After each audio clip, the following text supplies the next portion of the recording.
Banyak yang sibuk nyari tujuan hidup. Mereka pada mikir, kalau tujuan hidup udah ketemu, maka hidup akan terasa utuh. Yakin? Gimana kalau sebenarnya tujuan hidup itu sebenarnya nggak pernah ada? Gimana kalau semua konsep mengenai tujuan hidup yang banyak kita pelajari adalah sesuatu yang diciptakan oleh orang lain? Itu adalah sebuah kebohongan yang sengaja dibuat supaya kamu terus-menerus berlari. Dan yang lebih gila lagi, semakin kamu nyari, maka akan semakin jauh kamu dari perasaan tenang dan perasaan damai yang selama ini kamu inginkan. Kedengarannya konyol. Tunggu sampai kamu dengar apa kata banyak ilmuwan dan riset ilmiah tentang hal ini.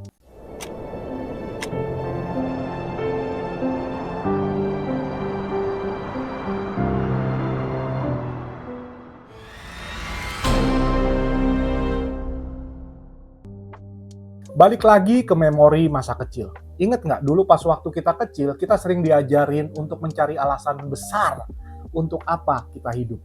Kita sering banget dengar dari bapak atau ibu kita, bude, pade, atau kakek nenek kita, supaya kita sekolah yang pintar, kerja yang mapan, nikah, punya rumah, punya anak. Dan tanpa sadar, kita menelan mentah-mentah definisi berhasil dari orang lain. Di masyarakat kita, berhasil itu sering diartikan seperti ini.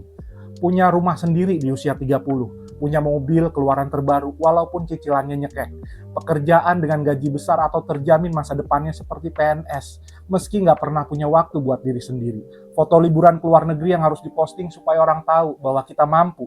Disitulah yang jadi awal masalahnya. Karena banyak dari kita mengejar semua itu bukan karena kita benar-benar pengen, tapi dalam hati karena perasaan kita takut bahwa kita akan dianggap gagal kalau nggak punya semua itu. Psikolog menyebut ini sebagai treadmill of aspiration. Kayak lari di atas treadmill yang nggak pernah berhenti.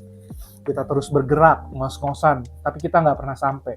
Dan ini masalah besarnya. Semakin hidup kita didorong oleh nilai-nilai eksternal, uang, status, pengakuan, maka semakin besar resiko kita menghadapi cemas, depresi, bahkan hampa. Lalu kenapa kita terjebak di siklus ini? Karena kita diajarkan bahwa harga diri kita tergantung pada seberapa berhasil kita di mata orang lain. Padahal kalau kita jujur, banyak pencapaian yang kita kejar itu supaya kita terlihat cukup, bukan supaya kita merasa cukup. Kalau kita kembali sebentar ke ranah sains dan filsafat, ada banyak tokoh yang sudah memikirkan soal tujuan hidup ini jauh sebelum kita lahir. Viktor Frankl, psikolog, psikiater yang selamat dari kamp konsentrasi Nazi, bilang bahwa orang yang punya alasan untuk hidup bisa bertahan melewati hampir semua penderitaan. Dia melihat pada tahanan yang masih memegang kenapa di pikirannya cenderung bertahan lebih lama daripada mereka yang kehilangan makna.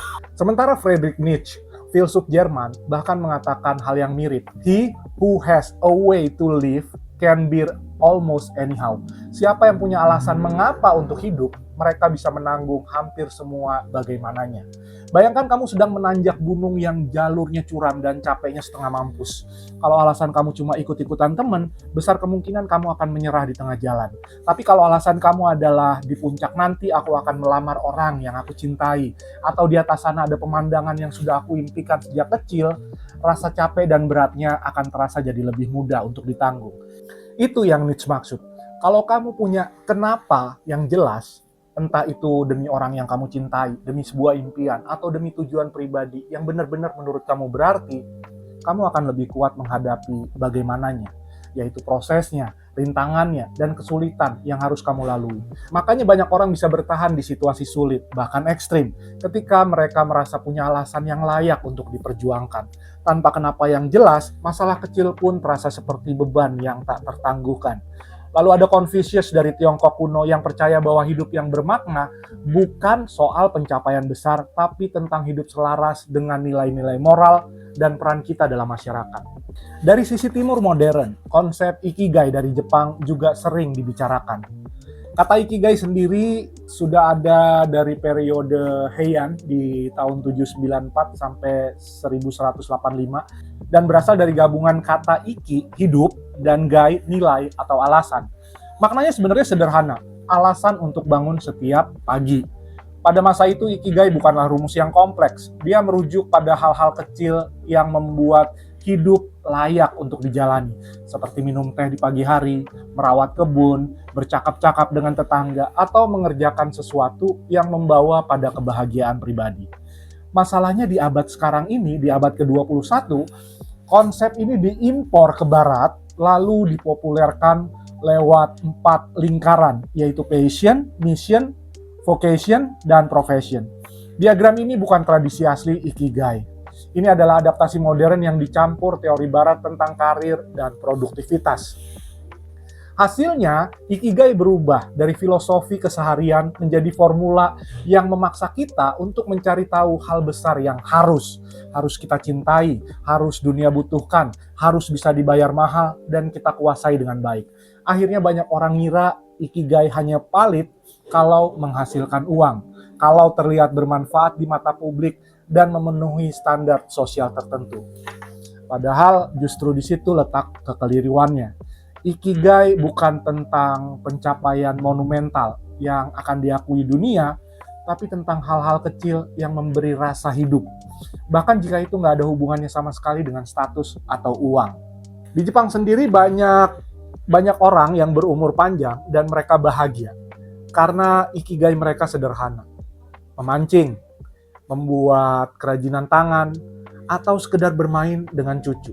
Tidak ada yang memaksa itu jadi bisnis atau jadi pencapaian publik. Tapi kita di dunia modern jadi membungkusnya dalam sebuah tuntutan performa. Dan tanpa sadar, itu sebenarnya merusak esensi dari Ikigai itu sendiri. Kalau titik itu ditemukan, semua akan terasa jelas, bahagia, penuh makna. Tapi masalahnya, peta itu nggak pernah ada. Tujuan hidup itu bukan destinasi, tapi direction. Dia bukan lokasi yang kita tuju sekali seumur hidup, melainkan seperti sebuah kompas yang membantu kita untuk memilih arah setiap hari. Dan kompas itu nggak muncul dari langit secara tiba-tiba atau dari seminar motivasi mahal.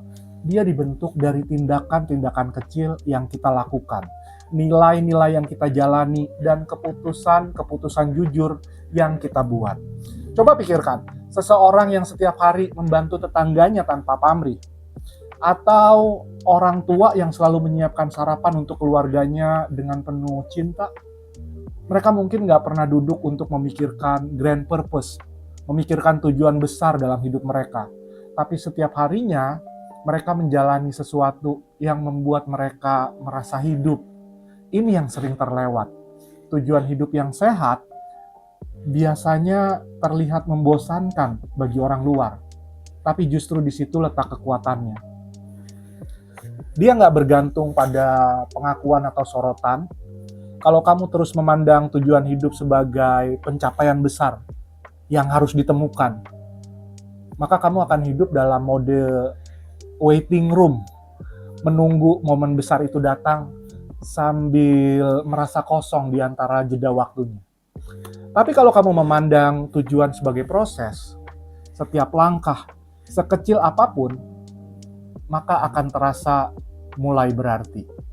Sekarang yang jadi pertanyaan adalah, kalau tujuan hidup itu bukan titik yang harus ditemukan, lalu bagaimana kita mulai membentuknya? Iya nggak?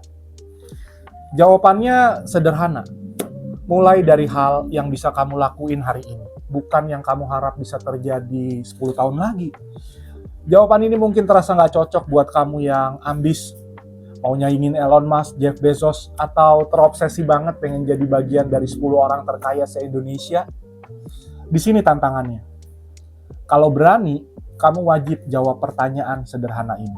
Ada 3 pertanyaan sederhana yang bisa jadi kompas awal buat kamu jawab. Pertanyaannya adalah, yang pertama, apa yang membuat kamu excited banget pada waktu bangun pagi? Bukan yang keren di mata orang lain, tapi apa yang bikin kamu lupa waktu saat kamu ngejalaninya.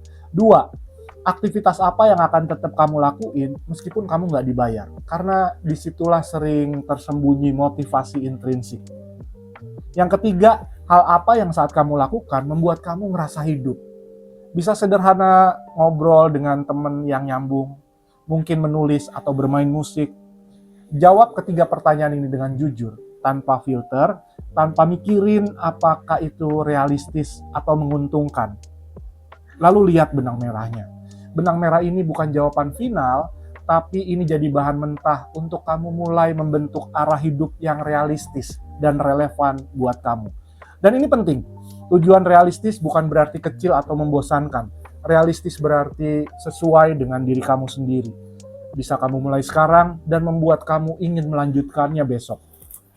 Tujuan seperti ini lebih sulit diukur dengan angka, tapi jauh lebih mudah untuk dirasain. Kalau kamu sampai di bagian ini, kemungkinan besar kamu sedang berada di persimpangan, atau setidaknya kamu ingin hidup kamu terasa lebih jelas.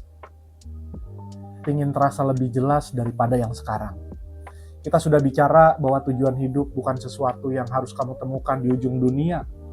Dia dibentuk setiap hari, lewat hal-hal yang kamu pilih untuk kamu lakuin dan kamu hargai. Tapi saya tahu, memulainya sendirian itu mungkin gak selalu mudah. Kadang kita butuh panduan untuk merangkai pikiran, perasaan, dan nilai-nilai kita yang jadi sesuatu yang terasa nyata. Karena itu saya membuat e-book dan workbook anti bingung. Workbook ini sebenarnya formatnya PDF printable, jadi kamu bisa print langsung buat kamu mulai journaling. Ini bukan buku motivasi, tapi kumpulan pertanyaan yang akan memandu kamu untuk menemukan benang merah dari hidupmu dengan cara yang realistis dan jujur. Kalau kamu mau, linknya sudah saya sertakan di bawah di deskripsi video ini. Gunakan kalau kamu merasa ini waktunya kamu untuk mulai. Tapi kalau belum, nggak apa-apa juga. Simpan aja ide ini untuk kamu pakai pada saat kamu siap. Yang terpenting, berhenti hidup dengan peta yang orang lain gambarin buat kamu. Ambil kompasnya, tentukan arahmu sendiri dan mulai jalan. Bahkan kalau langkah pertamamu mungkin terasa kecil. Siap nggak? Sebelum video ini saya akhiri, boleh saya minta tolong ya. Kalau video ini terasa bermanfaat buat kamu dan juga bermanfaat buat orang-orang terpenting dalam hidup kamu, bantu share video ini ke mereka, biar mereka juga dapat pencerahan dan sudut pandang yang beda tentang kejelasan hidup dan arah hidup. Like dan subscribe, nyalakan notifikasinya biar nggak ketinggalan pembahasan lain seputar kejelasan hidup dari channel ini. Saya Mas Yud dari Tujuanko, kita ketemu lagi di video berikutnya. Salam kejelasan.